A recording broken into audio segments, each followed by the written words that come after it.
Well, we're here today with Mike Terry, distinguished professor of English, world-renowned tennis coach as well, right?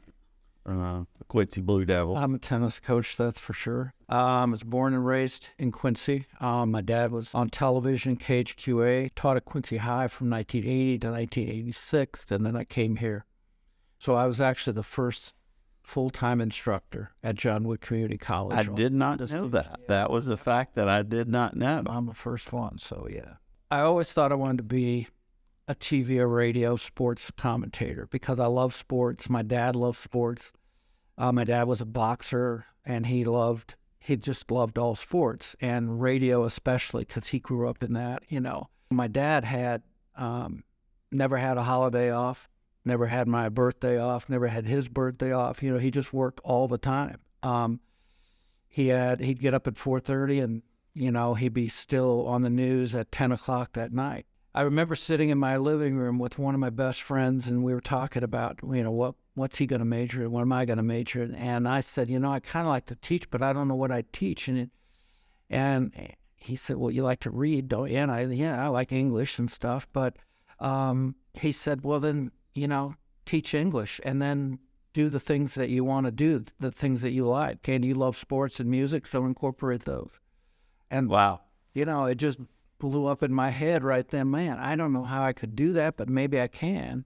Right. Tell me a little bit about how you use those two things to build a relationship with students. That's a great question. And actually, there's an answer, a direct answer to that. So I was trying to figure out, you know, what to major in college. I switched majors like 5 times. Me too. Yeah. Yeah. And, you know, I was always... I think I graduated like 186 credit hours. Yes. Yeah. I just think music and sports are so many stories there. There's so many interesting things. There's so much of interest that people can, and there's heroism. There's, you know, horrible things. They're just everything that you could be interested in is right there. So. Well, you know, I think in both of them, they're true reflections of our culture and our society. Absolutely. You know, and you can find something about every aspect of our culture in those two components, sports and music. But you don't have to be a musician or you don't have to be an athlete to enjoy my class because I can find other stuff that, you know, I think I can relate to. But one of the things I realized as I was teaching was, I didn't watch TV. I didn't own a television set. When I left home to go to college, it was probably maybe 10 years later before I ever even had a television set. But as I started to teach, and students would come in before class and they would talk about different shows, I realized that there was a whole section of pop culture that I was totally void of knowledge. So I bought a TV set, started watching shows, you know, and started watching more movies just so I could talk to students and have those conversations to build that meaningful relationship. So one of the other things, being a coach and being a teacher, you get to work closely with student athletes. Yes. And I always emphasize it like that because I want them to be students first and athletes second. But I think both are equally important. Oh, absolutely. And I mean, I was one, so I feel like I can relate in that respect, you know, and I know, I mean, we travel so much.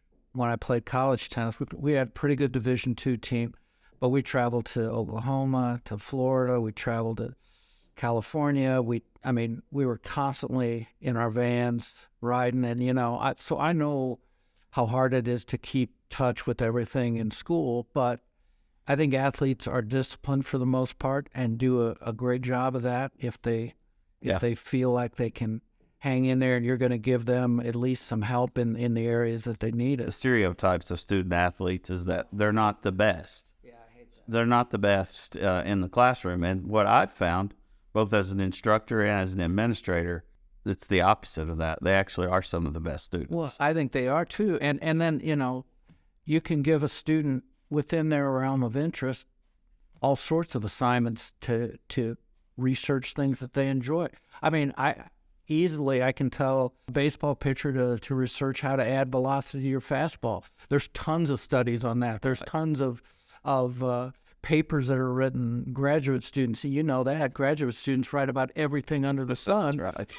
They're just trying to come up with an idea that nobody else has. So, and that I enjoy that, I think. So, I never really formally played any organized sports growing up. I grew up on a farm in rural East Tennessee, and, sports weren't something. My grandfather had a 6th grade education. So you had to work. Yeah, he was a janitor of the local middle school, drove a bus. Prior to that, he owned his own service field station when he came back from World War II. And so he had a strong work ethic, and he distilled that in my father. And so we farmed, and that's exactly right. I had to work. So, I think it's something that we always want our kids to have more than what we did. So both of my boys are very active in athletics. They both play soccer. Jack plays tennis, as you know. And Blake's really getting into basketball this year and coming of his own.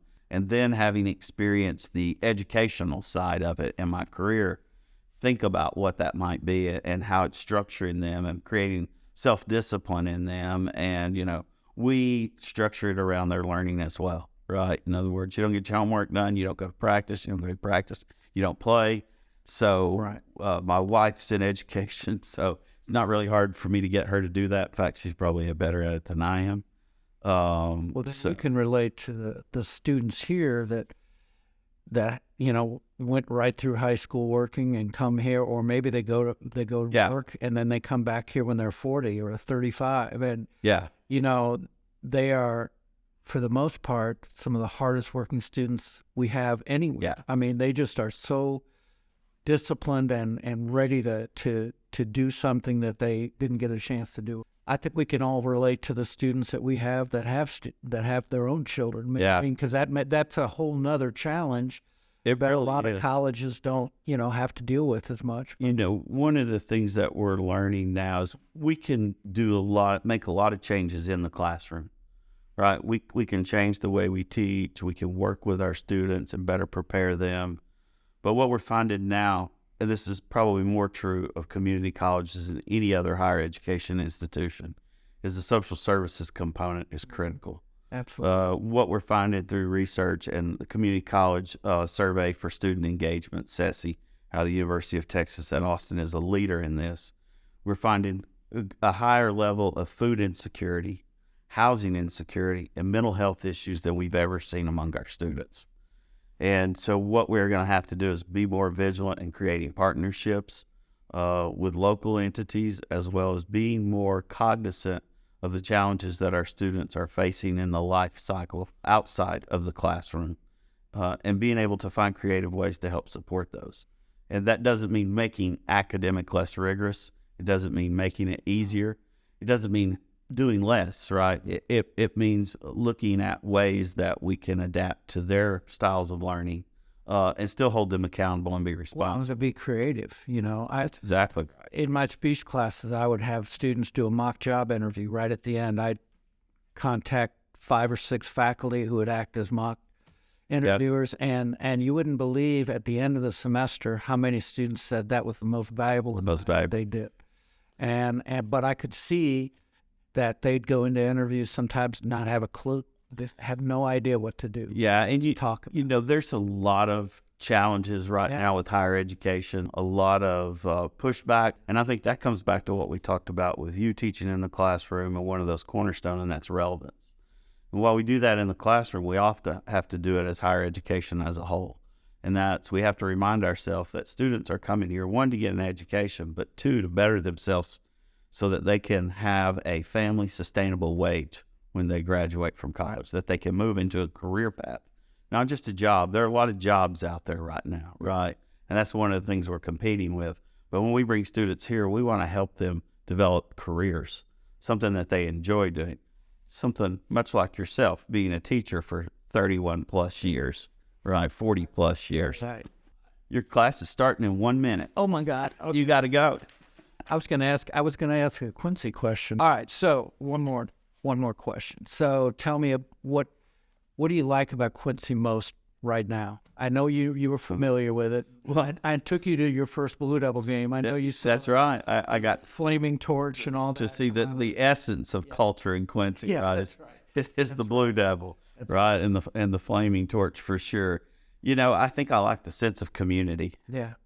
I mean, it has, you know, I spent some time in Iowa. Rural Midwest, I think, always has that feel. And I think we have a little bit of both worlds here. We have a city that's not Chicago, right? It's not even Springfield, but it has the amenities and the culture of a city. Great arts, great music, great food, right? And I'm really looking forward to this summer with some of the festivals and the concerts that are coming up. Park. Yeah. And you know what I'm also loving? I'm loving this 86-degree weather that we had yesterday. Yeah, we'll see. All right, I'm done. Mike, I really enjoyed time with you today. I appreciate it. Thank you.